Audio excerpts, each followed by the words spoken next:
Assalamualaikum warahmatullahi wabarakatuh. Selamat bertemu kembali di kelas online Bahasa Indonesia. Hari ini kita akan membahas tentang teks hikayat. Hari ini kita akan membahas tentang teks hikayat KD 3.7 dan KD 3.8. Sebelum masuk ke materi, Ibu akan menjelaskan tentang tujuan pembelajaran dari KD 3.7. Siswa mampu menceritakan kembali cerita hikayat yang didengarkan atau dibaca. Tujuan pembelajaran dari KD 3.8, siswa mampu menganalisis kebahasaan teks hikayat.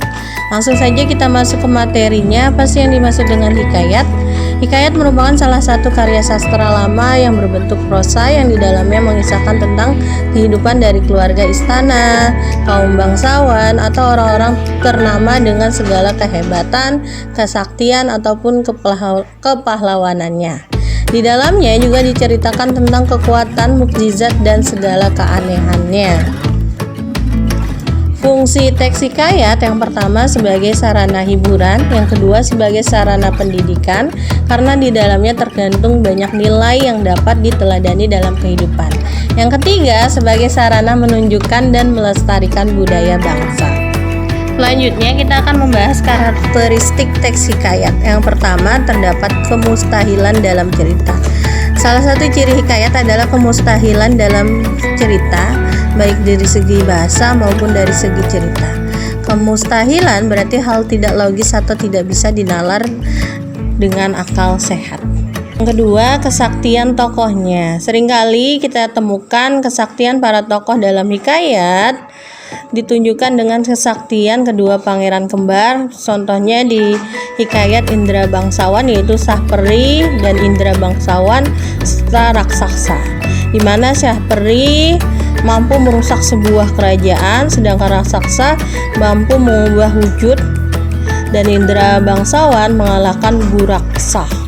Yang ketiga yaitu anonim. Salah satu cerita rakyat termasuk hikayat adalah anonim. Anonim berarti tidak diketahui secara jelas nama pengarang atau si penulis. Yang keempat yaitu istana sentris, di mana seringkali hikayat bertema dan berlatar kerajaan. Dan yang kelima yaitu alur campuran, merupakan jalan cerita yang berisi mengenai masa lalu dan masa yang akan datang. Apa sih unsur-unsur dari hikayat? Yang pertama ada tema, merupakan gagasan yang mendasari sebuah cerita. Yang kedua latar, merupakan tempat, waktu, dan suasana yang tergambar dalam suatu cerita. Yang ketiga alur, merupakan jalinan peristiwa dalam sebuah cerita. Yang keempat amanat, merupakan suatu pesan yang disampaikan oleh pengarang melalui sebuah cerita. Yang kelima tokoh, merupakan pemeran di dalam cerita. Yang keenam penokohan, merupakan penggambaran watak seorang tokoh. Yang ketujuh sudut pandang. Sudut pandang adalah pusat pengisahan dari mana suatu cerita dikisahkan oleh si pencerita. Dan yang terakhir yaitu gaya. Ini berhubungan dengan bagaimana si penulis menjanjikan suatu cerita dengan menggunakan bahasa dan unsur-unsur keindahan lainnya. Berikut contoh teks hikayat. Kalian bisa baca. Sebelum masuk ke contoh teks hikayat, di sini ada kebahasaan teks hikayat. Yang pertama yaitu kebahasaan teks hikayat. Yang pertama itu menggunakan konjungsi. Contoh konjungsi yang banyak dipakai untuk teks ini yaitu serta dan maka dan lain-lain. Yang kedua kata arkais. Kata arkais adalah kata yang banyak dipakai zaman dahulu dan kata arkais sangat sulit dimengerti di zaman sekarang. Contohnya berdegup, tegap, bangkit, menonjol. Yang ketiga, gaya bahasa atau majas.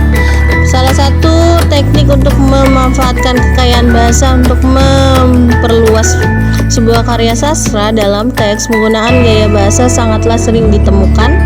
Dengan gaya bahasa, maka suatu teks ini menjadi lebih menarik dan ceritanya menjadi bervariatif. Demikian pembahasan video tentang hikayat. Jika ada pertanyaan silakan dicantumkan di kolom komentar. Terima kasih. Wassalamualaikum warahmatullahi wabarakatuh.